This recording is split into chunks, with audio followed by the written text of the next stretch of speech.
હિંસા અને અહિંસા અંગે સમાજ બહુ સ્પષ્ટ નથી. We don't have a clear cut idea. આપણી પાસે ચોખ્ખી વ્યાખ્યા નથી કે હિંસા એટલે શું.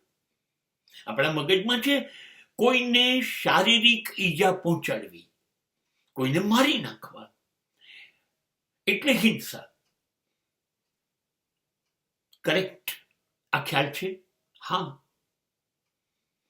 તો આપણી સ્થિતિ ક્યાં છે કે એક સૈનિક લશ્કર ઉપર 25, 50, 100, 200 જણને ગોળીઓ મારીને લોહી લુહાણ કરીને મારી કાઢે અને એના કુટુંબ બરબાદ થઈ જાય, એની સ્ત્રી અને એના બાળકો સામેવાળાના રોડ પર આવી જાય, નિરાધાર થઈ જાય, તો એ સૈનિકનું આપણે સન્માન કરીએ અને એને બધા એવોર્ડ આપીએ છીએ, હિંસાનો એવોર્ડ.